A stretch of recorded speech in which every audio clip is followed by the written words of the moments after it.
Entre cette aspiration particulière de notre nature déchue et les vrais intérêts du Seigneur, il y a un antagonisme implacable.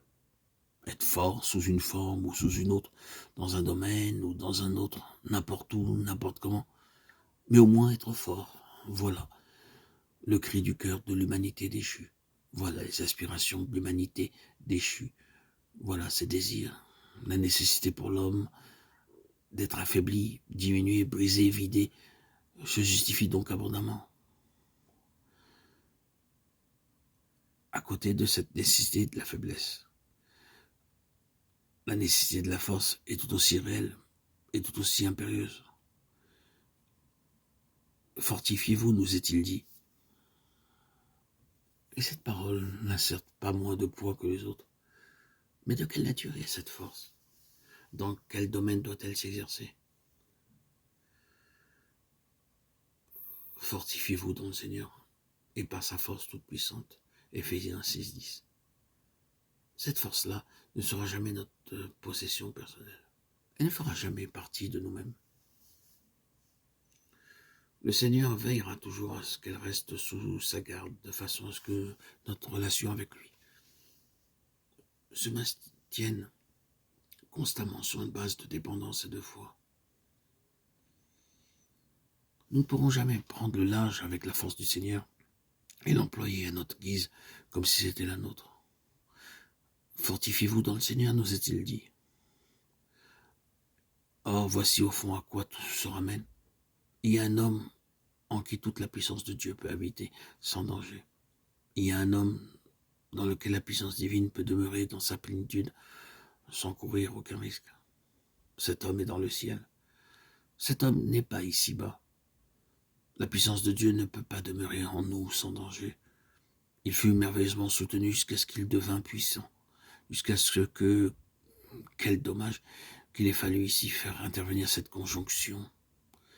Elle laisse entrevoir de si redoutables possibilités. Le dernier mot de l'histoire dans le cas d'Ozias, c'est que Dieu dut l'abattre. Quelle conclusion terrible d'une vie si bien commencée.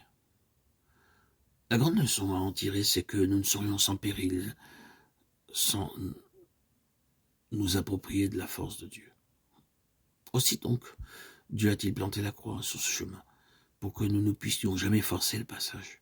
Dieu ne peut pas permettre une chose comme celle-là. Si nous passons outre, nous serons brisés. Nous nous écraserons contre le grand veto de la croix. Mais Dieu a trouvé un homme. Oh, oui, je sais qu'il est plus qu'un homme, il est Dieu. Il est le Fils de Dieu. Mais ce n'est qu'un des côtés de sa personne. Si nous parlons de l'autre côté, ce n'est pas pour diminuer celui-ci. C'est le Fils de l'homme qui nous intéresse ici. Comme tel, il se présente à nous comme un homme en qui la puissance de Dieu peut habiter dans sa plénitude et sans danger. Cet homme-là n'usera jamais de cette puissance à des fins personnelles. Il ne s'affranchira jamais de sa dépendance du Père. Jamais vous ne verrez le Seigneur Jésus tirer un parti charnel de la puissance qu'il possède.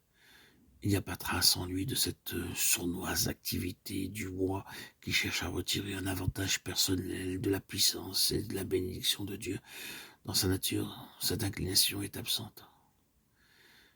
Mais pas dans la nôtre. L'homme le plus saint que la terre porte l'a en lui.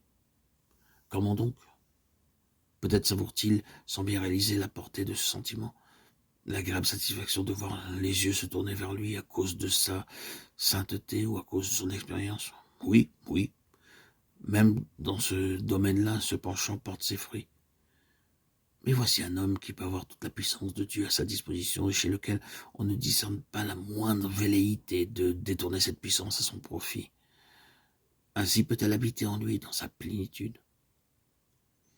Voici d'ailleurs quelques références qui établissent clairement qu'à cet égard, il est bien l'homme selon le cœur de Dieu. Vous pouvez chercher les passages si vous voulez. Acte 17:31. Dieu a fixé un jour où il jugera le monde selon la justice par l'homme qu'il a désigné. Mais quel est cet homme? De Timothée 4:8. Désormais la couronne de justice m'est réservée. Le Seigneur, le juste juge, me la donnera dans ce jour-là. Revenons en arrière maintenant, à Romains 2:16. Au jour où, selon mon évangile, Dieu jugera par Jésus-Christ les actions secrètes des hommes. L'homme qu'il a désigné pour juger le monde avec justice le Seigneur, le juste juge en ce jour-là. Quel est ce Seigneur? Ce juste juge? Jésus-Christ, l'homme que Dieu a désigné. S'il vous faut d'autres témoignages, lisez en entier le chapitre 5 de l'évangile de Jean. Et il lui a donné le pouvoir de juger parce qu'il est fils de l'homme. Le voilà donc bien, l'homme sur qui repose sans aucun danger toute la puissance de Dieu. Les choses sont ainsi. Jésus a été choisi. Jésus est l'homme par excellence, parfait, dans sa